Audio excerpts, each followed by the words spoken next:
we're here. Kayo po ay nakatutok sa Filam Community Hour with Allan Alvarez. Heard every Mondays, Wednesdays, and Fridays 2 to 3 p.m. here on 1270 a.m. KNDI Radio. All right, so for today, guys, meron po tayong very special guest. He is none other than Congressman Ed Case. The Congressman, he is our U.S. representative representing Hawaii's 1st Congressional District. On Oahu, this is from Makapu'u through central Honolulu and leeward to Mililani, Waipahu, and Eva and Kapolei. Congressman Ed Case is a member of the House Appropriations Committee's Subcommittee on Defense. He also sits on the House Appropriations Committee's Subcommittee on Homeland Security. And he's also very close to the business community here in Hawaii as he holds regular talk stories with our business owners and business leaders here in Hawaii. So without further ado, mga kaibigan, gagayem kakabsat, let's please welcome to the program Congressman Ed Case. Hello, Congressman. Aloha, Allan, and mabuhay to all of your viewers. It's great to be back. It's been a while since I was on with you, and really happy to have a little bit of time to talk story with our community here today. Well, I know you're doing some very important work out there in Washington, D.C., so thank you for taking this time to be with us today, Congressman. Yeah, I'm not in Washington, D.C. right now, so just to be clear. Great. The big aloha there. I'm actually in my office in downtown Honolulu right now. I was supposed to be in Washington this week, which is why we initially didn't think we could do the show with you. And what happened was, unfortunately, my colleague. This is a very, very, very busy time for Congress right now, especially on appropriations. You mentioned my membership on the Appropriations Committee, which does all of our federal funding. I'm in my 7th year on appropriations now. And this is when we're supposed to be working our hardest in appropriations to get our federal budget ready for our next fiscal year. But as many of your viewers know, we had a very, very important vote last July 3rd on what's sometimes referred to as the reconciliation bill. In my view, a very, very bad bill, even a cruel bill in many ways to many of our communities. And after that vote was concluded, my colleagues in the majority canceled votes this week in Washington. So I had an unexpected week back home here, which I'm putting to good use. Well, I'm glad you're able to put a little bit of time here with us, Congressman. Again, I know it's very busy up there in Washington and so many things going on. But why don't we take this in a 3-area type of interview today? Let's talk about the defense issue, and then let's talk about immigration, and then let's also talk about local businesses. Sure. Okay, how tariffs are affecting or could affect what's happening. So let's start off with the defense. Now, you said that you're sitting on the defense subcommittee on spending and budget. And, a lot of things are happening now in the Philippines against China, or should I say China against the Philippines. So with all these budget cutbacks and, departments being, I guess ripped apart, you might want to say, how is that going to affect our strength or our ability to protect, not only the Philippines, but our interests over there in that part of the world? Well, I want to start by saying one big picture comment, and that is that I don't support what the president is doing to our federal government. I don't support the radical reductions in funding, especially in the non-defense space for whole parts of our country. I think that's the wrong thing to do, the wrong policy for our country. I think it's the wrong direction, and so I'm an opponent of what the president is doing in the big picture. Now, I don't oppose everything that President Trump is doing, so I'm not a all or nothing kind of person. I look for the things that I can agree with, that I can work with my president and my colleagues on. Whoever the president is, whoever's in the majority, that's just the way I believe that we should be conducting government, is to look for solutions rather than making problems.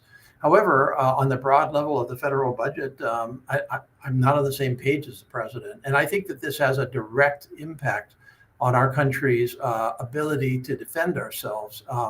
Now, let's kind of split it into defense and non-defense spending, because we spend roughly the same amount in defense as we do in non-defense. So we spend a lot of money on defense. $850 billion a year, which is half of our federal budget, goes to our defense and to our intelligence community. And thus far, at least, the president has not proposed any substantial reductions in defense spending. In fact, the bill that was passed last week, although it was on balance a very bad bill, did have provisions in it that I supported in terms of increasing defense spending.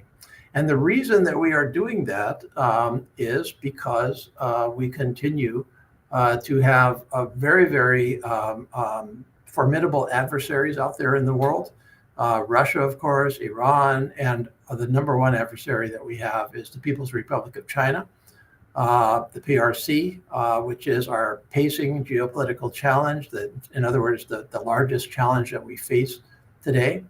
And no country feels that more than the Philippines, because we have seen firsthand PRC aggression in the South China Sea and, in fact, around the Philippines, and not just from the perspective of encroaching on the Philippines' legitimate territorial seas, so a part of their country, but also an attempt to essentially cower the Philippines into doing what the PRC wants in trade and in other parts of the relationship, as well as the Philippines' partners and allies around the Indo-Pacific, people like Japan and Korea and Vietnam and Malaysia, et cetera, et cetera. So we should be spending this money to deter the PRC from thinking that it can essentially conquer these countries, and we need to invest in that, and we are investing in that very heavily. The increases in defense spending in our country are going almost exclusively to the Indo-Pacific, to this part of our world. That's where we're expanding our activities, our presence, our equipment, our manpower, and also continuing very, very strong partnerships with our partners and allies. I joined, as a matter of fact, my Appropriations Committee subcommittee on defense, which is the subcommittee that takes care of all of our defense funding. So I'm on that subcommittee.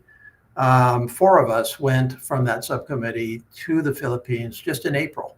And so this is fresh in my mind. I just got back from that just 2.5 months ago or so. We met with the top leaders of the Philippines in the military, the Secretary of Defense, the senior generals and admirals, the commandant of the Philippines Coast Guard.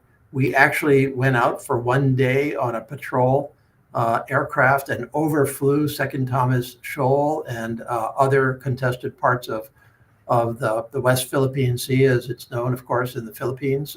And we saw firsthand the number of Chinese ships in the waters below. And so that was our way of saying we're in this together, and we need to continue to support you on a defense level.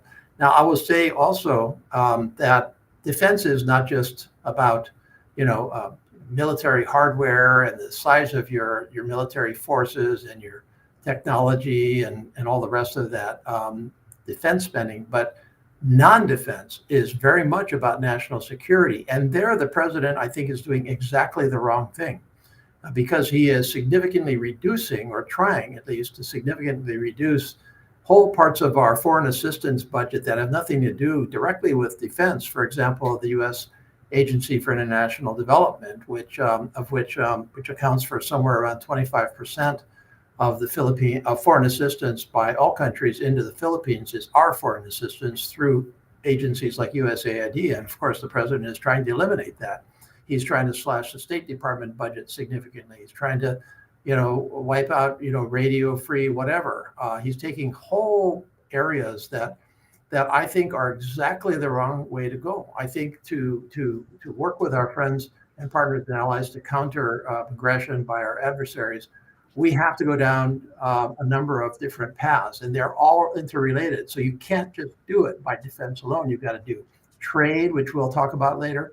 You have to do foreign assistance. You have to have a very solid understanding on immigration, which of course is critical to us here. And so although I credit the president and administration for continuing a strong national defense policy, we're completely missing the boat in other parts of our government and our relationship with the Philippines and other countries that are going to come back to haunt us. Okay, Congressman. So you're saying that as far as the defense budget is concerned, you're good with that. We're okay. We're So okay. we're okay with that. Well, But we're not. I don't want to say we're okay because our adversaries are spending just as much, if not more, than we are, and they are definitely catching up to some of our capabilities. We also have a very strained defense budget overall because, of course, we're also trying to partner with other areas that we have to, such as the Middle East, such as Europe, such as Ukraine, and so. I don't want to say all is great, but in terms of what we need to be doing in the Pacific, I think we're on the right path still. okay, so at least let me clarify. I guess I put it wrong. I guess as far as defense spending is concerned, we're at least an acceptable level. We are. Yeah, we're an acceptable level. So, and then you're saying a lot of the problems here that you don't agree with are these non-defense spending. Now, you mentioned USAID, and that's a huge organization. I've actually know them from news reports and everything else. How does USAID um, come to become a non-defense type of spending or endeavor? When I know what they do is just provide aid and emergency services. How is that part of our defense? When we're engaged in leading our world with other countries, with our partners and allies, countries such as the Philippines and Japan, and Korea, etc. When we are engaged in trying to preserve our world the way it's been for 3 generations now, under a common set of rules, a common set of understandings in terms of trade or whether countries can invade other countries or not. We have basically for 3 generations held the peace overall. Of course, there's been conflict, but there's been no world war. We have literally increased the lives of billions of people around the world. We have far more countries that are doing better than they did. And this involves us all helping each other. And as we help each other, we form a common bond which assists us to defend our countries both individually and collectively. And so, again, let's take the Philippines. As we assist the Philippines with its needs through agencies such as USAID, through trade, we are strengthening the Philippines. And by strengthening the Philippines, that is good for the Philippines' defense, that is good for our defense, and that is good for our mutual security together with other countries around the world. So if you only take it from a defense perspective, you're going to miss half the picture of what it takes for us to deter aggression such as the PRC. Thank you for that, Congressman. Thank you. Thank you for explaining that. In that case, wow, we'll be missing a lot since I know that this administration has already basically stopped U.S. aid. Well, it's still definitely tied up in the courts, and so we don't have a final answer on it. But they're very intent on reducing a lot of this foreign assistance, and like I said, I strongly disagree with that approach. And when I say it's going to come back to haunt us, what I'm really saying is if we limit our relationships with other countries to just a straight military security arrangement, then we are going to suffer the consequences of that sooner or later. Well, I think what would happen there is you would open up space for our, enemies. Right? Absolutely. This is happening. This is happening with smaller countries in the Philippines, for example. Sure. Some of the small countries of the Pacific are Ohana, our own family, from a cultural, historical perspective, geographic, economic, where maybe if USAID is reduced in a larger and more wealthy country such as the Philippines, it's going to have an impact. But if you reduce it to a very small island country in the middle of the Pacific, that is a catastrophic result to that country. And if you don't think that the PRC is ready to make up that gap, and by the way, to get that country to see things their way, then you're not seeing the world the way they see it and the way it's happening. Absolutely, Congressman, and thank you for talking about that and pointing that out, because I don't think many people will miss that unless, like we put it right now in the people's attention. All right, Congressman. So let's move on to immigration. All right, I know there's a lot of issues that are happening, and there's been stories of abuse and kind of reckless kind of activities by ICE. And then at the same time, there's also the argument that ICE is doing their job. And then of course budgets and everything and policies. How do you make good on these things, Congressman, so that people aren't worried? A lot of Filipinos are not citizens. Maybe they're still immigrants. There's what can they do? What would you say that they can do?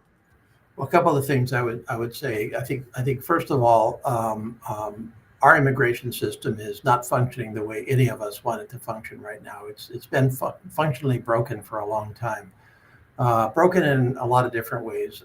One way is, from my perspective, is that we do not have enough legal immigration. I believe in legal immigration. I believe in increasing immigration. I believe our country is strong for immigration, and certainly our state is strong for immigration. And so we have curtailed legal immigration for too many years. I think that's a mistake. I also think we have not secured our borders, so to speak, so that we can actually control who comes in and when they come in and under what circumstances. And I think any immigration system, any country needs to do that. Otherwise, you don't have a workable immigration system. And that means enforcement of your immigration system within the bounds of law. So people are owed due process, they're owed consideration, they're not owed arbitrary actions by agents of the federal government, but we still have to enforce our immigration system. Then we obviously have a huge issue here in our country with folks that have entered illegally, or maybe they came in legally and overstayed their visas, meaning that they're here illegally. We've got somewhere over 10 million of those by any best estimate.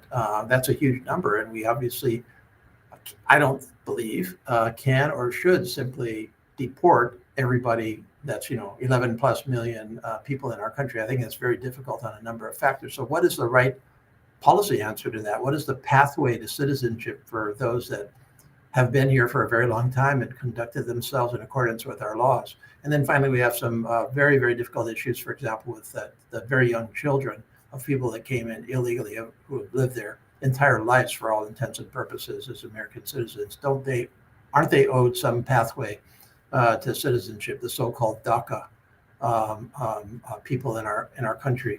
And so we've got a broken system. Now, the president has come in this administration and has decided to significantly ramp up enforcement of illegal immigration in our country, and that is those are the actions that we're seeing right now. Now, if people are in our country legally, that should not be a concern, because if you're an American citizen, you have every rights of American citizenship.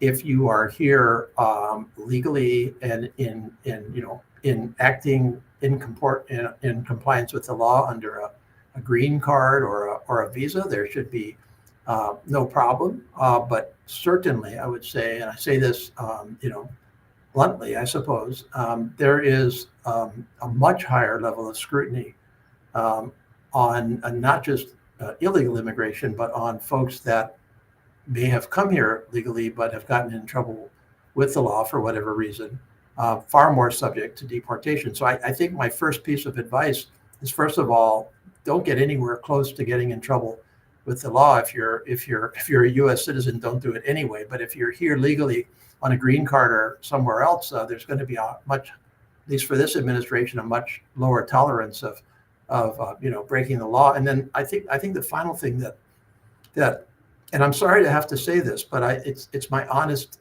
observation and my honest advice. But if you're here on a green card, I think it's a good time to make that choice to become a United States citizen. I know for some, they 10, 20, 30 years on a green card, and they like that status. They don't necessarily want to give up that, tie to their country of origin. But you're just far safer from an administration like this as a U.S. citizen than you are on a green card, or for that matter, a visa. Okay, thank you very much for that, Congressman. I'm sorry, but we only have about 5 minutes left. I mean, next time maybe we can do an hour if you have time. It's just so Sure. interesting. There's so many hot topics now. Okay, let's touch a little bit on this next issue, and I think this is going to affect a lot of people. What about these tariffs, Congressman, and how is that going to affect people specifically here in Hawaii? Because it already costs so much to do business here.